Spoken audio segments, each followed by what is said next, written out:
Perkenalkan, nama saya Michael Bastian Landos dengan NIM 1803110456. Hasil analisis saya dari materi perencanaan wilayah geografis mengenai center place theory atau teori lokasi. Langsung masuk pada latar belakang.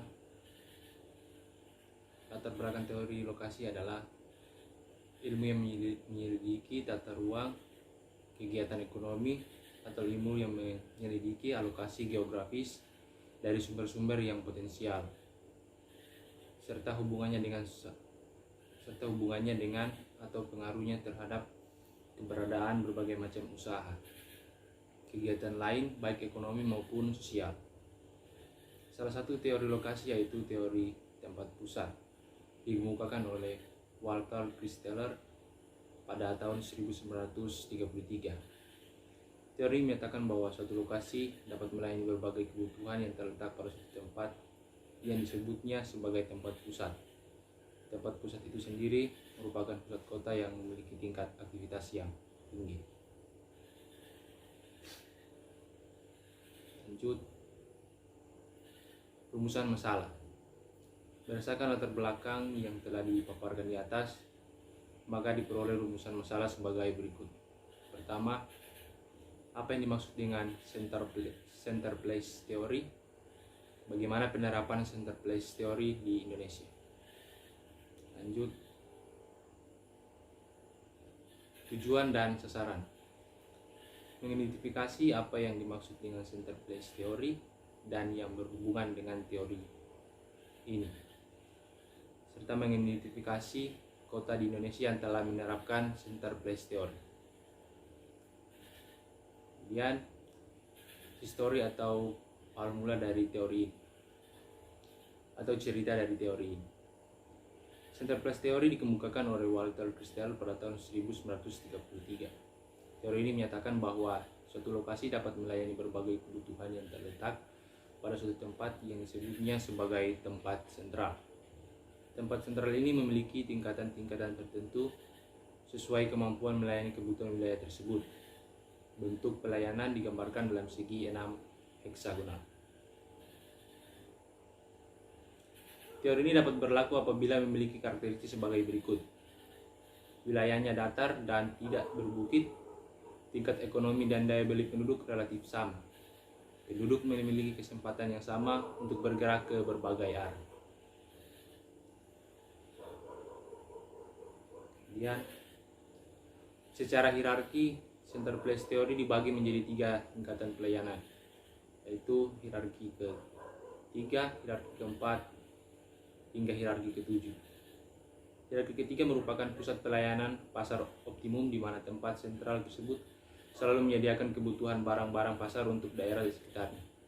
Hierarki ke-4 merupakan pusat lalu lintas transportasi maksimum di mana tempat sentral tersebut menyediakan sarana dan prasarana lalu lintas yang optimal. Hierarki ke-7 merupakan pusat pemerintahan optimum di mana tempat sentral tersebut merupakan sebuah pusat pemerintahan. Dan berikut adalah contoh dari gambar heksagonal dari hierarki tersebut. Kemudian termasuk pada teori, pengertian teori. Teori ini pertama kali dikemukakan oleh Walter Christeller, seorang ahli geografi berkebangsaan Jerman pada tahun 1933. Menurut teori ini terdapat 3 pertanyaan yang harus dijawab tentang kota atau wilayah. Pertama, apakah yang menentukan banyaknya kota?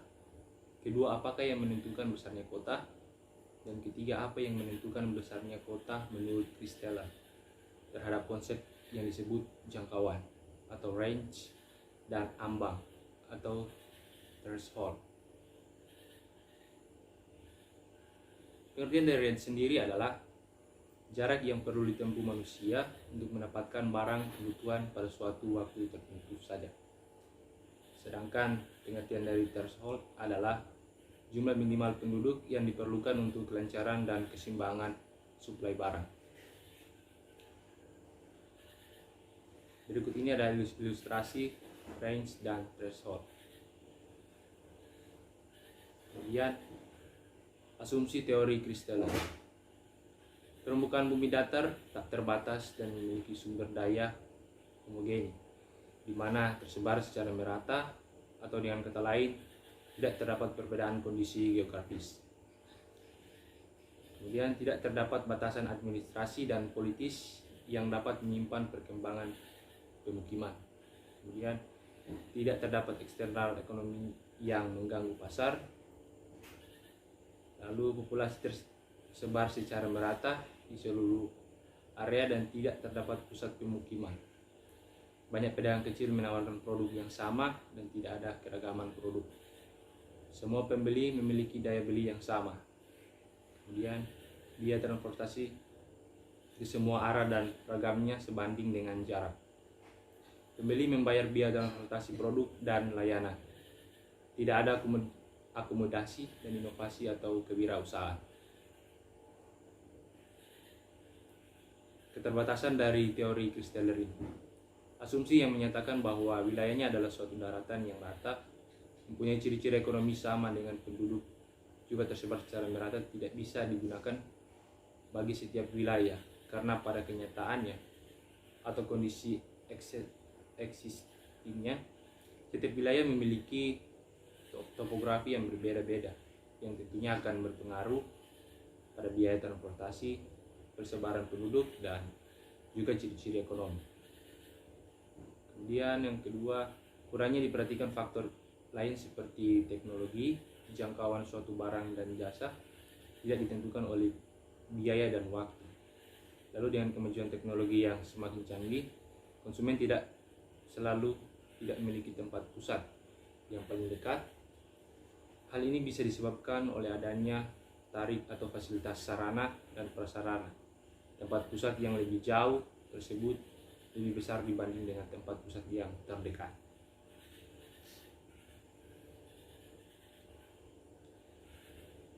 Kita masuk pada deskripsi studi kasus. Teori tempat sentral menjelaskan pola geografis dan struktur hierarki pusat kota dan wilayah-wilayah. Tiap wilayah kegiatan heksagonal memiliki pusat. Besar kecilnya pusat-pusat tersebut adalah sebanding dengan besar kecilnya masing-masing heksagonal tersebar. Memiliki pusat yang paling besar, sedangkan heksagonal yang terkecil memiliki pusat yang paling kecil. Pusat kegiatan nasional yang selanjutnya disebut PKN adalah kawasan perkotaan yang berfungsi untuk melayani kegiatan skala internasional atau beberapa provinsi. Dari penjelasan tersebut, Ibu Kota Jakarta termasuk ke dalam pusat kegiatan nasional, di mana kawasan perkotaan merupakan kawasan yang mempunyai kegiatan utama, bukan pertanian, dan susunan fungsi kawasan sebagai tempat pemukiman perkotaan, pemusatan dan distribusi jasa pemerintahan, pelayanan sosial, dan kegiatan ekonomi. Kemudian PKN ditetapkan dengan kriteria. Pertama, kawasan perkotaan yang berfungsi atau berpotensi sebagai simpul utama kegiatan ekspor impor atau pintu gerbang menuju kawasan internasional. Kedua, kawasan perkotaan yang berfungsi atau berpotensi sebagai pusat kegiatan industri dan jasa skala nasional atau melayani beberapa provinsi. Dan yang ketiga, kawasan perkotaan yang berfungsi atau berpotensi sebagai simpul utama transportasi skala nasional atau melayani beberapa provinsi. Maka dari itu yang menjadi pokok pembahasan terkait hal yang telah disebut di atas, yaitu untuk mengetahui bagaimana kinerja pelayanan dari Kota Jakarta terhadap daerah-daerah jangkauannya, apakah sudah sesuai dengan teori tempat pusat Christaller. Masuk pada pembahasan dari analisis data yang saya gunakan. Itu salah satu kasus tempat yang biasa diambil sebagai contoh kasus Central Place Theory adalah Kota DKI Jakarta. Mengapa DKI Jakarta? Setelah yang telah disebutkan bahwa yang kita angkat sekarang adalah center place atau tempat sentral atau tempat pusat, yang dimana dalam konteks ini adalah sebuah tempat sentral atau tempat yang bisa dijadikan pusat semua kegiatan, baik dalam segi perekonomian, segi pemerintahan, kependudukan, perdagangan, perindustrian, dan lain-lain. Dan DKI Jakarta sebagai kota terbesar pertama di Indonesia dan memiliki semuanya itu sebagai kota metropolitan yang menjadikannya sebagai pusat kegiatan di Pulau Jawa. DKI Jakarta tidak luput dari serangan kegiatan perekonomian, di mana sebagian besar penduduknya bergerak dalam bidang jasa, industri, dan perdagangan. Dalam teori Christaller, secara umum dikatakan mempelajari pengaruh berbagai perubahan yang terjadi dalam faktor yang telah dijelaskan di atas. Bertambahnya penduduk dapat berakibat terbentuknya tempat-tempat senter baru, perubahan dalam pendapatan karena adanya perubahan harga dan penawaran barang-barang pusat juga dapat mengaruhi pertumbuhan pusat-pusat sentral. Selain itu pula, transportasi memberikan kedudukan yang menguntungkan pada tempat-tempat sentral karena dapat mendistribusikan barang keluar dari tempat sentral. Kemudian banyak pula perusahaan-perusahaan besar yang ada di wilayah DKI Jakarta. Salah satunya adalah Toyota Motor Manufaktur Indonesia, PT Brataco Sinemak, dan masih banyak yang lainnya. Dalam teori ini terdapat asas-asas yang digunakan, yaitu asas pasar, asas pemerintahan, asas pengangkutan. DKI Jakarta selain sebagai pusat industri, perdagangan, dan sebagainya, juga merupakan pusat dari pemerintahan yang ada di Indonesia. Karena DKI Jakarta merupakan ibu kota negara Republik Indonesia, yang dimana segala pusat pemerintahan bertumpu di wilayah tersebut. Interpretasi dari analisis data yang saya gunakan. Berdasarkan administrasi wilayah Provinsi DKI Jakarta terbagi menjadi 5 wilayah, kota administrasi, dan 1 kabupaten administratif, yakni Kota Administrasi Jakarta Pusat dengan luas 47,90 km persegi, Jakarta Utara dengan luas 142,20 km persegi, Jakarta Barat dengan luas 126,15 km persegi, Jakarta Selatan dengan luas 125,73 km persegi, dan Kota Administrasi Jakarta Timur dengan luas 187,73 km persegi, serta Kabupaten Administrasi Kepulauan Seribu dengan luas 11,81 km persegi. Jakarta merupakan ibu kota Republik Indonesia, merupakan pusat kegiatan sosial dan budaya dengan berbagai sarana di bidang pendidikan budaya, olahraga, dan kesehatan. Jakarta merupakan gerbang utama Indonesia, letaknya yang strategis. Kepulauan Indonesia menyediakan layanan angkutan darat, udara, dan laut terbaik di Indonesia. Kota Jakarta sebagai pusat pengembangan wilayah yang menuju peranan penting baik dalam pemerintahan maupun kegiatan sosial, ekonomi, dan pusat distribusi jasa yang melayani kegiatan lokal maupun regional. Karena peran tersebut, Kota Jakarta menjadi kawasan komersil di kota. Kegiatan komersil yang berada di Kota Jakarta didominasi kegiatan perdagangan dengan melihat ketersediaan sarana prasarana perdagangan dan jasa komersil lain, merupakan fasilitas yang sangat dibutuhkan untuk menunjang perekonomian Kota Jakarta.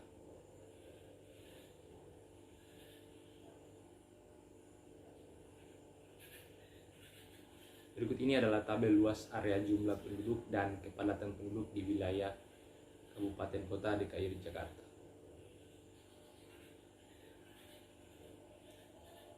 Kepadatan penduduk terbesar di Kota DKI Jakarta berdasarkan tabel di atas adalah berada di Jakarta Pusat, sedangkan kepadatan penduduk terkecil yang terdapat di Kepulauan Seribu. Dari penjelasan itu dapat dilihat sekali bahwa asumsi Christaller di mana jumlah penduduk di suatu daerah tersebar merata itu tidak relevan lagi di masa sekarang ini, dikarenakan beberapa alasan yang mendasar, diantaranya topografi pada suatu daerah beragam dan terdapat lahan yang tidak bisa dijadikan hunian. Kemudian aksesibilitas dan mobilitas di setiap daerah itu berbeda, sehingga penduduk lebih memilih bermukim di tempat mempunyai mobilitas dan aksesibilitas tinggi, serta adanya perbedaan dalam hal pertumbuhan ekonomi. masuk pada kesimpulan dari hasil analisis data saya dengan menggunakan materi perencanaan wilayah Indonesia, itu teori lokasi. Teori mengatakan bahwa suatu lokasi dapat melayani berbagai kebutuhan yang terletak pada suatu tempat yang disebutnya sebagai tempat pusat. Tempat pusat merupakan pusat kota yang memiliki tingkat aktivitas yang tinggi. Teori ini tempat sentral mengumumkan model yang mudah dimengerti untuk menjelaskan pertumbuhan hierarki kota dan ketergantungan antar pusat-pusat kota dan wilayah di sekitarnya. Teori ini juga relevan bagi perencanaan wilayah dan kota, karena sistem hierarki merupakan sarana yang efisien untuk perencanaan wilayah. Namun teori ini sentral dapat dikatakan kaku dan terlalu sederhana. Agar teori